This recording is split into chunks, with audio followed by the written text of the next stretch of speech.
SLBC ఘటన జరిగి నెల రోజులు గడిచింది. అయినా పనుల్లో ఎలాంటి పురోగతి లేదు. ఒకరి శవాన్ని ఇప్పటికే వెలికి తీయగా 7 కోసం నెల రోజుల నుంచి వెతుకుతున్నారు. కానీ ఎలాంటి ఆచూకీ లభించడం లేదు. అసలు మిగతా వారు ఎక్కడున్నారో కూడా తెలియని పరిస్థితి. దేశంలోని నిష్ణాతులు వచ్చినా ఎస్ఎల్బీసీలోని కార్మికులను బయటకు తీసుకురాలేకపోతున్నారు. మరి లోపల ఈ నెల రోజులు అసలేం జరిగింది?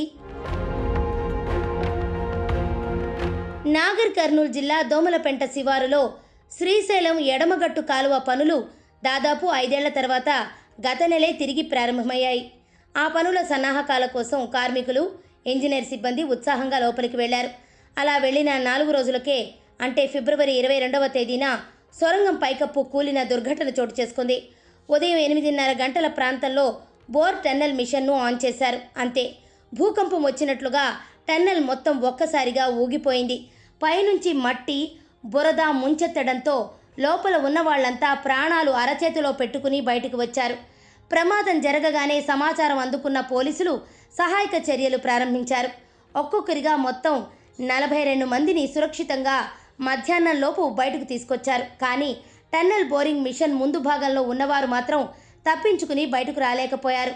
మొత్తం 8 మంది ఉండగా అందులో ఒకరి మృతదేహాన్ని అధికారులు బయటకు తీశారు.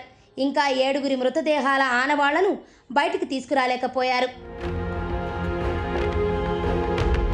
ప్రమాదం జరిగిన కొన్ని గంటలకే సింగరేణి నుంచి సైన్యం దాకా పలు రాష్ట్రాల నుంచి ప్రత్యేక సహాయక బృందాలు రంగంలోకి దిగి ముమ్మరంగా చర్యలు చేపట్టాయి. దేశంలోనే అత్యుత్తమ కేంద్ర, రాష్ట్ర ఏజెన్సీల బృందాలు దాదాపు 1000 మందితో 3 షిఫ్టుల్లో 24 గంటలు పనిచేస్తూనే ఉన్నాయి. అయినా ఎలాంటి పురోగతి కనిపించడం లేదు. మానవ అవశేషాలను గుర్తించడంలో దిట్ట అయిన కేరళ క్యాడవర్ డాగ్స్ రంగంలోకి దిగినా ప్రయోజనం లేకుండా పోయింది. మార్చి 9వ తేదీన ఒక్క మృతదేహం మాత్రమే దొరికింది. అది పంజాబ్కు చెందిన ఆపరేటర్ గుర్ప్రీత్ సింగ్ మృతదేహంగా నిర్ధారించారు.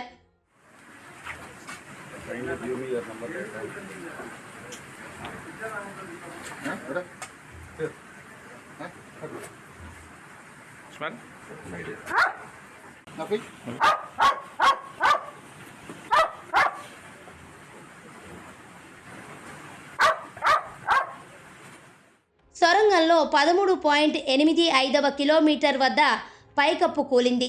మట్టి, రాళ్లు, బురద, సీసీ సెగ్మెంట్స్, నీరు, టీబీఎం శిథిలాలన్నీ సొరంగంలోని 11వ కిలోమీటర్ నుంచి 13.85 కిలోమీటర్ వరకు పడిపోయాయి. పైగా నిమిషానికి 5000 లీటర్ల నీటి ఊట వస్తుండటంతో మట్టి తడిసి చాలా గట్టిగా మారింది. తవ్వాల్సిన మట్టి గట్టిగా ఉండటం, పైకప్పు బలహీనంగా ఉండటంతో చాలా జాగ్రత్తలు తీసుకుంటూ అధికారులు సహాయక చర్యలు కొనసాగించారు. ఎస్ఎల్బీసీ ప్రమాదంలో ప్రధాన అనుమానిత ప్రాంతాలుగా ఉన్న D1, D2ను అధికారులు మార్క్ చేశారు. ఇక్కడే మృతదేహాలు ఉండొచ్చని మొదటి నుంచి భావిస్తున్నారు. ఇది 13.5 కిలోమీటర్ల తర్వాత నుంచి మొదలవుతుంది. దీంతో ఇక్కడ రెస్క్యూ ఆపరేషన్ చేయడం చాలా కష్టంగా మారింది. మట్టి, నీటి ఊట విపరీతంగా ఉంది. లోకో ట్రైన్స్, కన్వేయర్ బెల్టులు, హై కెపాసిటీ పంపులతో నీరు, బురదను బయటకు పంపిస్తున్నా లాభం కనిపించడం లేదు.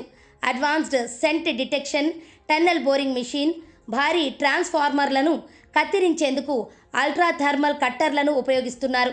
రంగంలోకి రోబోలను కూడా దించినప్పటికీ వాటి సహాయక చర్యలు ఇంకా ప్రారంభం కాలేదని తెలుస్తోంది.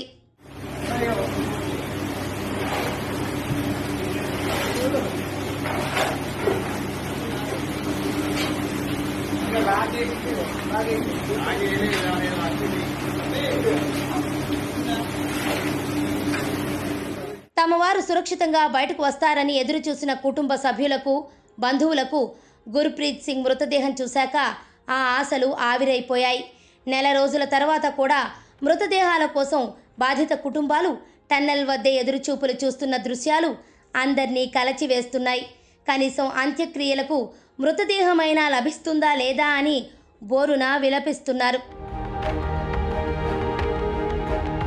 ఎస్ఎల్బీసీ టన్నెల్లో 0 పాయింట్ వద్ద 40 మీటర్ల పరిధిలో సహాయక చర్యలు ప్రమాదకరంగా మారాయని అధికారులు గుర్తించారు. D1 వద్ద ఇనుప కంచెను ఏర్పాటు చేసిన అధికారులు ఇక అక్కడ సహాయక చర్యలు కష్టమేనని అంటున్నారు.